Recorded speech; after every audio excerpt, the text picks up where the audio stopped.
Hello everybody and welcome to one of my exciting openings. I was looking forward to this Giga ones that was revealed, which was about a month ago-ish. I'd want to say about a month ago. Yeah, I was going out on a trip and they announced them and I was like on the road and I was like checking while driving, which I don't recommend doing. But I was excited for this figure because I love the Giga from Jurassic World Dominion. I love the design. I just thought it was a great dinosaur. Was it wasted potential? Maybe in the movie, yeah. Did it deserve to die? Absolutely not. I think that's why it was kind of a misunderstood dinosaur, you know. It was just kind of protecting its territory and whatnot. Which, you know, to be fair to the movies, that was the most animalistic animal we've seen when it comes to these movies, which I think is great. Like I said in my previous video with the Therizinosaurus, I love the movie. You know, nothing too bad I want to complain about. But I love the dinosaur designs in the movie, and I just enjoyed the movie overall. Again, we can agree to disagree. A lot of people hated it. I don't care. I enjoyed the dinosaurs and the movie, but that's my own opinion. That being said, let's get right into the box. We have the name here. We have promo shot there. Hammond collection here at the side with a bullet hole. I don't know what happened there. We have Hammond collection there at the top and a nice render here of the figure. Then the Jurassic World Dominion logo. And then back here, we get some more promo shots. Again, showcasing the marble eye there and the full shot there again. Other figures from this sort of wave. And with that being said, not much else at the top. I'm gonna open this guy up and get right into it. Here is a quick shot of how everything looks in the tray here. As you can see, we have two pieces we have to assemble this time.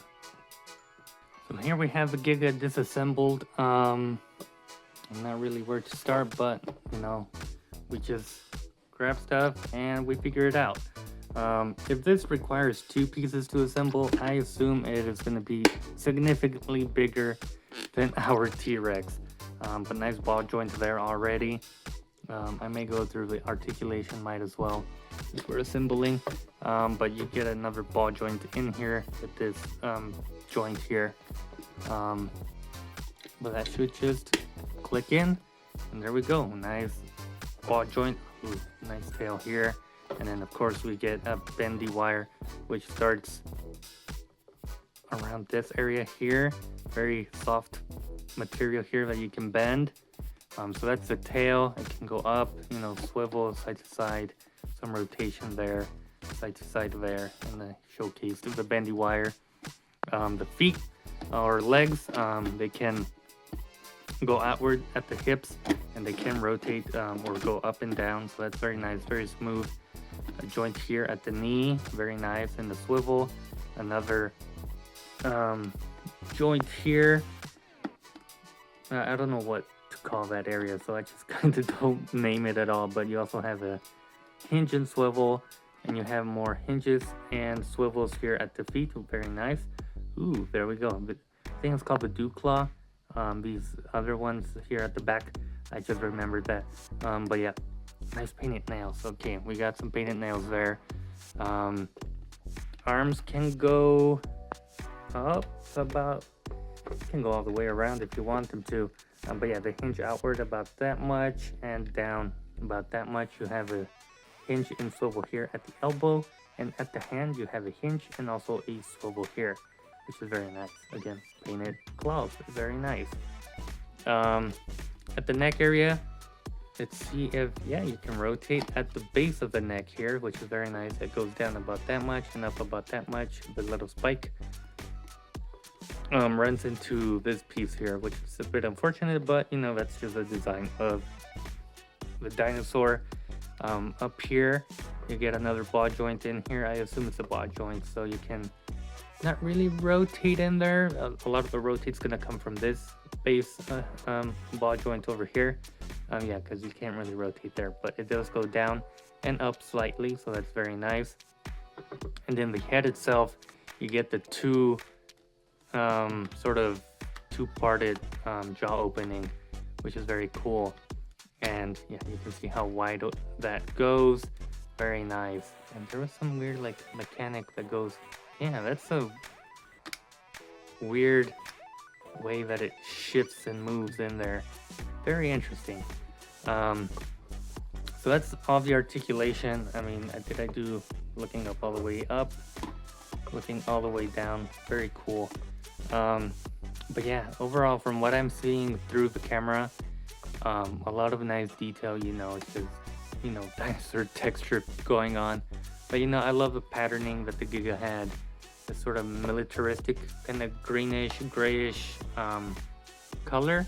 But then you also have hints of red, like sort of reddish or brownish in the paint here. I'm not too sure how well that shows on camera, but you can really see it there. It looks very nice, and it just adds a little bit of highlight to the overall figure. And even here at the top of the head, you have that. There's a glass eye that they're very proud of making. It's not the greatest here with the Giga, honestly. His eyes were very small, so to get that to work, it's not really doing it for me. And then you can see where at some point it just fades into dead eyes. But there you can see it there. I think it's okay. Not the greatest marble eyes that we got. I think the Therizinosaurus is the best one so far. Him and the Carnotaurus. But this one, it functions. It's okay. The teeth here, very nice and sharp. I like how big and sharp they look.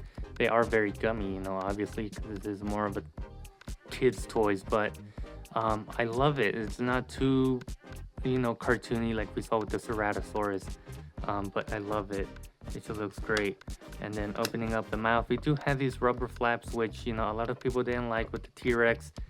I also don't like it too much, mostly because when certain angles you get that. It's just it's not the greatest. On this side it looks not too bad, so I don't know what's going on this side. But that is one complaint. It just doesn't look too nice unless it looked like this on this side. Then yeah, that's fine. You get the tongue there, which is movable up and down. It's even got some clicking to it, as you can hear there. There's some nice detail there on the tongue, beneath the tongue, on top of the jaw there, and nice teeth overall. We talked about the head. The body just has all these little like spikes, and then of course you have the questionable spine going through the top. All the way through. You have some more brown here, and yeah, it's just a great sculpt going through. I will say there is some more like speckling with the brown here at the tail, and it kind of goes through. I'm just noticing this, but yeah, it starts sort of here, this sort of brownish, almost goldish color. Goes through. You have some speckling of it here at the legs, and then here at the tail, and then it just kind of ends here where like I wish they would have continued it a little bit to completely fade it out, but it just abruptly ends here at this part of the tail, which is a bit of a shame. But yeah, here's the underneath of the figure. A lot of tons of creative detail, and then the legs here go down, and the patterning is lost. And again, very sort of bland, just plastic here molded in that sort of weird green. We get the painted toenails and stuff. I wish they would have done some washing like they did with the Therizinosaurus on the hands, down here at these scoots on the feet and on the arms as well, because the arms also seem very bland. There's like, I don't want to say it's washing. I feel like it's just the shadows maybe. But you can see like there's, I don't know what to think. It's not paint. I don't think it's paint in between the ridges there. Again, some light wash or, so just some dry brushing on the top would have been nice. Nicely added detail there for the hands, arms, and the, the legs as well. But you can see that nice sort of yellow go into the arms, which is very nice. It starts from here at the bottom of the head sculpt. But yeah, overall, I like the detail. The paint apps are very nice for the most part. I don't get why it kind of starts with the brown here, and then there's nothing here, but then we see it again here. So I don't know why there's that kind of inconsistency, and then it just stops here at this spine here, and then we don't get more of that brown. Very odd. I don't know what went on there, but overall, I still think it looks fantastic. And you get those gnarly scars here on the head sculpt. It looks very nice, very detailed. It's just a mean looking dinosaur, and I love it. You get more of that brown on the snout there. But yeah, it's just a mean looking dinosaur, and I love it. Here we have one with some of our smaller dinosaurs, and I'm just realizing how huge and massive this guy is. Here we have a Dilophosaurus again, and Dimetrodon, and our baby Stego. Again, some of the dinosaurs featured in Dominion, the Dimetrodon and Dilophosaurus. You can see how he towers over them. Then we have the Carnotaurus here, and you can see just how massive this guy is. I don't know where I'm gonna put him, but I'll make room for him, that's for sure. You can see, you know, I'm gonna try and line them up. Again, they don't fit into my camera, field of view camera here, but that's sort of a tip of the front of a Giga compared to the front of a Carnotaurus. You can see his tail just goes on and on forever. Nothing bad happened. We're still alive. We have the Giga here compared to our Therizinosaurus. And this is where I'm like, maybe the Therizinosaurus should have been a little bit bigger, or the Giga should have been scaled down a little bit. Because in the movie, he gets stabbed and claws go through, which, yeah, I think the Thera should have been a slightly tad bigger. But do I think they scale well together? I think they do. The Therizinosaurus shouldn't be, you know, overly too large, but yeah, I think a tad size larger would have worked, because, you know, in the movie his claws go through sort of his throat, and they kind of go through, you know, lengthwise. But I don't know, I think slightly larger Thera would have been accurate, but I'm not too sure. I'm not a professional, I'm no expert. That's just my opinion, and that's all these videos are personal opinions. So don't take everything too seriously. I'm trying to get this guy to stand.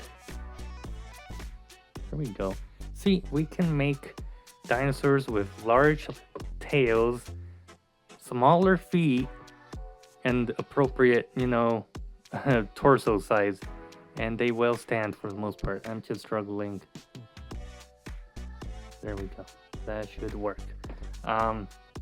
We can make it happen. Instead of having large dinosaurs with smaller tails and huge feet, you know, compare these feet to the Giga's feet. They're just way too big, and the Gigas look a little more natural. Yeah, I like the feet on the Giga.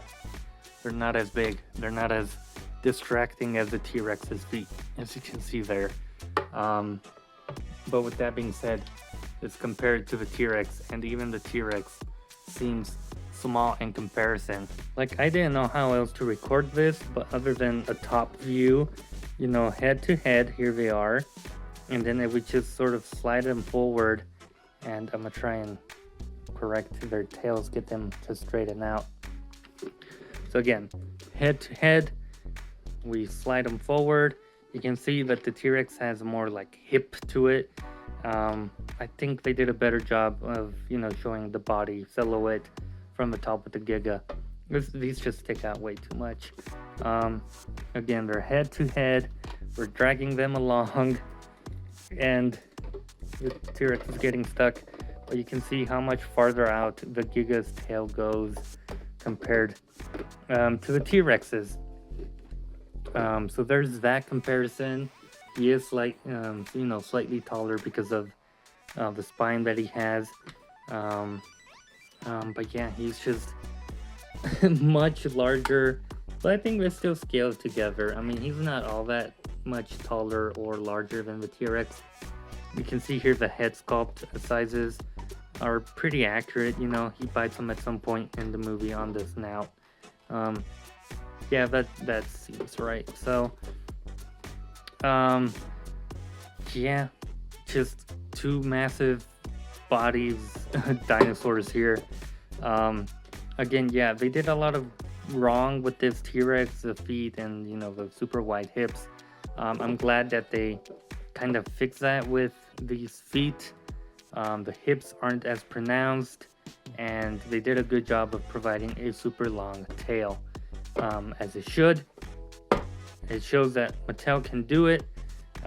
Maybe remake a T-Rex with better feet and a slightly longer tail. Now this guy is too massive to put on the rotating stand, unfortunately, so no rotating footage, unfortunately, but that doesn't mean that I don't know what I'm saying. I just love this thing. I love that they got the tail super long, and it's just nice to see. It's also nice to see because in the movie there's a small detail where at the sort of finale, the humans are kind of running behind them, and he kind of tail whips at them to try and, you know, get them or kill them, I guess.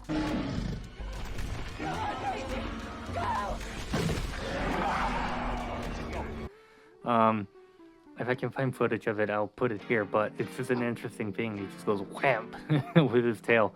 I think that's pretty cool. But yeah, I think that does it for my review. It's just a fantastic dino. It is big, chunky. One of the last thing I wanted to mention was the head sculpt, where it has these weird moving parts. It seems like you can move down the mouth and then move down the top part, so you can get him to look slightly lower, and then you can move it up so he can look up slightly more. It's interesting, and I don't know if that's how it's supposed to function, but you can see how, like, this just moves down, and then, you know, he can look slightly lower down, if that is something you can see through the camera. But then he can look up, and then you can bring up the mouth slightly more. It's interesting. I don't know what's going on in there, the mechanics and whatnot, but I just thought I would point that out. With that being said, I hope you guys enjoyed this video, and I'll see you guys in a future review.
Giganotosaurus.